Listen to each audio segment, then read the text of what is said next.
On va commencer par les pieds de porc. On va les... Donc, qui sont Alors déjà désossés. là, ils ont été entièrement désossés, hein, Tout à on fait. est d'accord. Ouais. On demande à son boucher, il le fait sans problème. Tous les os sont enlevés. Là, on n'a que le pied de porc, d'accord. Là, on va le prendre, on va le couper en morceaux. Et puis, on va le faire tiédir doucement. Et on va rajouter des condiments à côté, d'accord, qui sont des cornichons, du capre. On mettra un petit peu d'oignon, on mettra du persil. Et puis, quand les pieds de porc sont bien têtes, on cube. Oui, mais c'est juste pour réchauffer. Comme ça va permettre de réchauffer plus rapidement, plus facilement. Et que la préparation se fasse... Hop là. Ça va fondre, bien entendu, et il va y avoir ce côté gélatineux qui va donner une onctuosité à tout ça. Oui.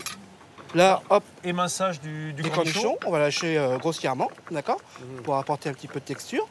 On va faire la même chose avec le capre, d'accord, et puis le persil, pareil, on va le concasser. Là, on fait juste fondre comme ça, tout doucement. La gestuelle, c'est beau, hein, d'ailleurs, à regarder un cuisinier comme ça au travail. On va juste le faire tiédir. Et puis quand il sera tiédi, quand il va juste être... Quand on aura compoté, on va rajouter tous ces éléments-là pour agrémenter. Là, ça sent déjà le cochon, c'est merveilleux. On est en Bretagne. Alors là, après les cornichons, les capres.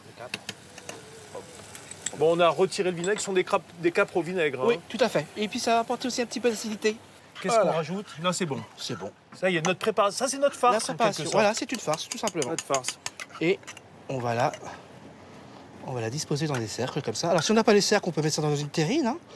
C'est pareil, hein, ça ne change rien, c'est juste pour donner une forme. Ok, une petite forme, voilà. Ça, c'est plus pour le côté restauration. Hein. Voilà, esthétique. Au restaurant, il vaut mieux le mouler un petit peu pour que ça ait une certaine forme, que ça soit joli. Chez soi, plus artisanal, hein, ça n'est pas très grave. Là, ce qu'on en est, on va préparer donc, la finalité de la recette du pied de cochon. On a moulé, ça s'est un peu figé, voilà. Hein, grâce à la gélatine. Grâce à la gélatine, voilà. On a décollé avec une pointe de couteau. On a coupé 2 bandes de galettes de blé noir, tout simplement. Et là, on va la rouler. Donc, on va refermer le pied de porc. On fait un petit paquet, quoi. Un petit paquet cadeau. Voilà. Tout à fait, tout simplement. Ah, le chef, il est précis, hein, Thierry. Hein. Voilà. Et après, on va poser dans la poêle. Est-ce que ça serait pas un petit peu de beurre salé, là, qui serait en train de... Pas beaucoup.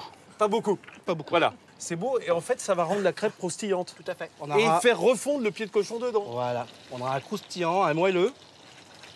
Mais en tout cas, la galette pied de cochon, c'est vrai que c'est une chose qui donne envie. Combien de temps ça va cuire comme là, ça 2 petites minutes. On mettra juste une pointe de couteau à l'intérieur. On va juste tiédir, voir si c'est tiède. Et si c'est tiède, c'est prêt. D'accord, on va faire une mayonnaise classique. Donc là, une mayonnaise classique. Voilà. On voit que ça monte bien. Hein. Voilà, notre mayonnaise est faite. C'est dommage parce que Laurent Gounel, il avait assez envie de la faire, la mayonnaise. Enfin non, il a surtout envie de Alors, la avec goûter. ça, on fait quoi? Là, on va attaquer les légumes. Donc, on va préparer les légumes pour la recette. Donc, on va bientôt finaliser donc, notre recette. Donc, nous allons partir sur des carottes, asperges blanches, asperges vertes, des artichauts poivrades. Et on va tout cuire ça dans de l'eau salée. C'est ça, ce qu'on appelle à l'anglaise. Oui. Tout dans l'eau. Tout dans l'eau. Allez, en petits tronçons. Voilà, pendant que nos petits légumes vont cuire à l'anglaise et garder bien leur couleur, j'espère. Ça se termine, je peux vous dire qu'il y en a qui attendent ici. On va donner une assiette à Laurent afin qu'il goûte, parce que c'est la tradition. Hein. Bah oui. Chez nous, c'est l'invité qui goûte en premier. Allez-y, allez-y, bien entendu. vous allez nous donner vos impressions. Regardez tous ces petits légumes qui vous appellent avec cette moutarde douce, c'est vrai que c'est commence par merveilleux. l'asperge. Bernadette, tu veux que je te passe la deuxième assiette ou je peux la écoute, garder pour l'instant? Non, garde-la. Ah, non. Merci beaucoup. Évidemment. Merci. Laurent? Alors, Laurent? Délicieux. Vraiment succulent.